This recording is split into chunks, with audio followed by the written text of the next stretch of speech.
I'm not watching that crap, even if it is for a case. I see enough horror on the job. That being said, 300 Days of Hell was our first real window into the rabbit hole that Rich had gone down. A rabbit hole filled with demons, or rather, a demon. So Rich believed a demon had killed all those people? No, the killers were definitely human. Killers, plural? Yeah, there was different trace DNA on all of the bodies, all from different subjects, and none of them. The scene unfolds in a stark, interview-style setting, where the usual frantic pace of mid-Wilshire is replaced by a heavy, reflective silence. Detective Nyla Harper and Detective Angela Lopez are being interviewed for a true crime documentary, and the weariness in their eyes tells a story that even their badges can't fully express. Nyla Harper starts by making it clear that she has no interest in sensationalizing the horror she sees daily. She sees enough real-life terror on the streets to last a lifetime, and her refusal to watch that crap for entertainment sets a somber, grounded tone for the revelation to come.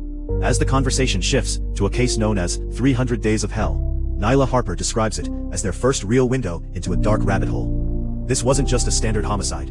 It was a fixation that consumed a man named Rich, leading him into a world he wasn't prepared for. Angela Lopez adds a haunting layer to the narrative, describing this rabbit hole as being filled with demons. While the investigation initially looked into the supernatural, the truth they uncovered was far more grounded and terrifying. They weren't hunting ghosts. They were hunting people who had lost their humanity to a shared, dark ideology.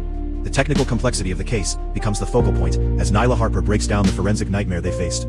There were multiple bodies, each found with different trace DNA. In any other case, this would lead to a quick match in the system, but here, there was nothing. None of the DNA profiles existed in any criminal database, meaning these suspects were completely off the grid. Angela Lopez concludes with the chilling realization that these weren't random acts of violence. The murders were committed by a coordinated group of people, a cult-like entity bound together by shared beliefs that justified their lethal actions. The recap reaches its climax as the detectives reflect on the psychological toll of the investigation. It's a moment of pure, unscripted vulnerability that highlights the burden of being a protector in a city with such deep shadows. Angela and Nyla, they are processing the fact that the worst monsters aren't the ones under the bed, but the ones sitting right next to you in a shared belief. As the segment concludes, the audience is left with a profound sense of unease, realizing that for these detectives, the horror doesn't end when the cameras stop rolling. It stays with them, a permanent part of the badge they wear every day.